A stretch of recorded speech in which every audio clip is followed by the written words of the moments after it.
پٹنہ سے اور دلی میں حاجی علی جان کی کوٹھی ان کا مرکز تھی، وہاں سے وہ روپے لے کر کے چلتے تھے اور جا کر کے کوئی گماشتہ مقرر رہتا تھا اس کو لے جا کر کے دے دیتے تھے کہ تم آگے دے دو، اور پھر وہ وہاں سے آگے دے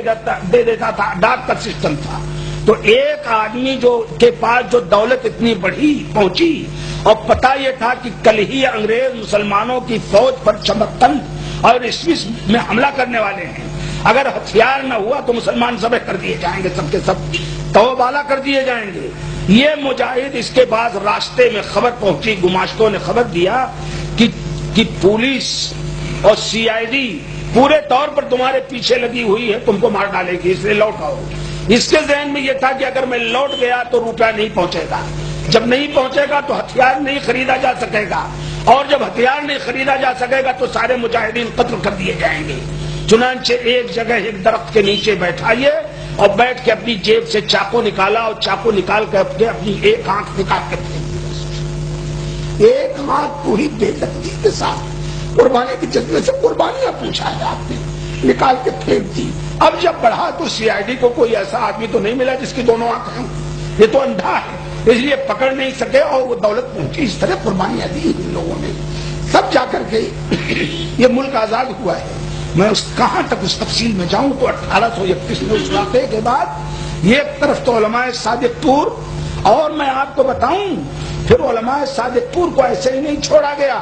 1857 کی جنگ آزادی آئی تو اس میں علماء صادق پور، علماء اہل حدیث، حتیٰ کہ میاں نذیر حسین محدث دہلوی رحمت اللہ علیہ کو، ایسے محدث ایسے بزرگ کو جن کا تعلق شاہ عزت سے تھا جو مغل شہزادہ تھا، خطوط پکڑے گئے اور ان کو راولپنڈی کی جیل میں 1 سال کے لیے ڈال دیا گیا۔ نواب صدیق حسن جن کی وفات 1320 میں ہوئی، 1220 سے 1320 تک محدث تھے، نواب صدیق حسن جن کی وفات 1892 میں ہوئی، یعنی 1307 میں ان سے نوابی چھین لی گئی، اور یہاں تک صورتحال ہوئی کہ انگریزوں کے فوجی آئے نواب شاہجہاں بیگم کے پاس پہنچے، جب ان کو نوابی سے الگ کر دیا گیا نواب صدیق حسن خان کو، تو ان کو نواب شاہجہاں بیگم نے اپنے محل میں، شاہجہاں محل میں پناہ دے دی کیونکہ ان کے شوہر تھے۔ انگریزوں کے فوجی جب آئے تو انہوں نے کہا نواب صدیق حسن خان کو ہمارے حوالے کرو، یہ تقریباً 1890 کی بات ہے، حوالے کرو۔ تو بیگم شاہجہاں بیگم جن کی وفات ہوئی 1901 میں، شاہجہاں بیگم کو اتنا غصہ آیا کہ اپنی ٹوٹی ہوئی جوتی اٹھا کر کے انگریز فوجی کے سر پہ مارا اور کہا صدیق حسن تجھے نہیں ملے گا، اور کہا صدیق حسن تجھے نہیں ملے گا، یہ جوتی لے کر کے جاؤ۔ یہ میں ایسے نہیں کہہ رہا ہوں، حوالہ جات کی ضرورت ہوگی جب چاہیے تو پورے طور پر دوسروں کے حوالہ جات۔ تو نواب صدیق حسن سے نوابی چھین لی گئی، استھانہ کے نوابوں کو تباہ کیا گیا، صادق پور کے علماء کو جزائر علمان بھیج دیا گیا۔ یہ پوری تحریک 1831 کے بعد پورے طور پر اہل سنت والجماعت، جماعت اہل حدیث اور سلفیوں کے ہاتھ میں ہو گئی۔ دوسرے لوگ ان کے خلاف سازشیں کرنے میں مبتلا ہو گئے اور یہ تحریک چلتی رہی، اور موقع نہیں تو میں بتاؤں مولانا سعید احمد اکبر آبادی رحمت اللہ علیہ کی کتابوں سے، غلام رسول مہر کی کتابوں سے، اسی طرح سے پروفیسر خلیق احمد نظامی جو باقاعدہ صوفی تھے ان کی کتابوں سے، اور اسی طریقے سے اور سارے لوگوں کی کتابوں اور تحریروں سے، WW ہنٹر کی کتاب سے، انگریزی تاریخوں سے، سب سے نکال کر کے میں بتاؤں کہ کس طرح ان مجاہدین کو تباہ کیا گیا اور کیا کیا صورت ہوئی۔ اللہ تعالیٰ نے توفیق دی تو اس موضوع پر اگر یہ ٹیپ ہوا تو اتروا کر کے میں پھر اسی روشنی میں کوئی اچھا کتابتا لکھوں گا تاکہ آپ لوگوں کے سامنے آئے۔ تو عرض یہ کر رہا تھا کہ اس طرح سے 1831 سے لے کر یہ پورے طور پر آزادی کی جنگ کی لڑائی اہل حدیث حضرات کی طرف منتقل ہو گئی، اہل حدیثوں کی داروگیر ہوئی۔ WW ہنٹر نے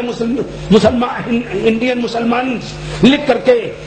وہابیوں کو پورے طور پر مورد الزام قرار دیا اور سارے وہابیوں کی داروگیر شروع ہوئی، ایک جگہ نہیں 2 جگہ۔ اور آپ سنیے یہ سلسلہ ایسے ہی نہیں چلا، آپ صرف ایک تسلسل سنیے کہ اس کے باوجود انگریزوں کو نے ان کو نہیں بخشا۔ 1857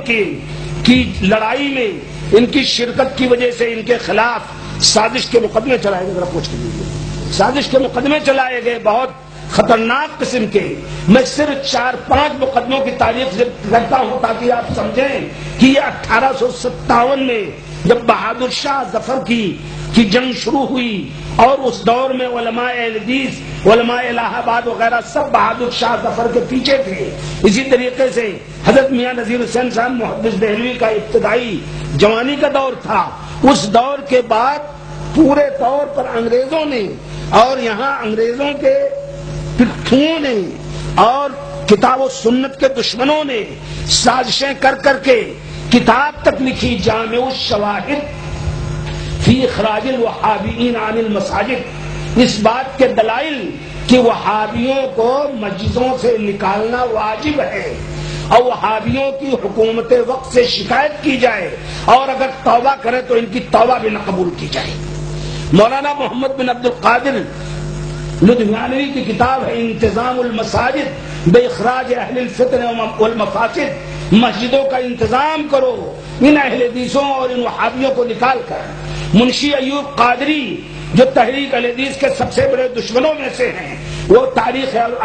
تواریخ عجیب جعفر تھانیسری کے مقدمے میں اعتراف کرتے ہیں کہ 200 مسجدوں سے اہل حدیث حضرات کو آمین رفع العین کی وجہ سے نکالا گیا اور انگریزوں کے پاس ان کے مقدمات لے جائے گئے. میں اس جذباتیت میں اور تاریخ کے اس تاریخ دور میں لوٹ کر اپنے بھائیوں کو شرمندہ نہیں کرنا چاہتا اور نہ میں ان کی قربانیوں کا کریڈٹ لینا چاہتا ہوں اور نہ ان کی قربانیوں کا پھل کاٹنا چاہتا ہوں، بلکہ چاہتا ہوں کہ آپ یاد کریں. سنیے، آپ 1857 کے بعد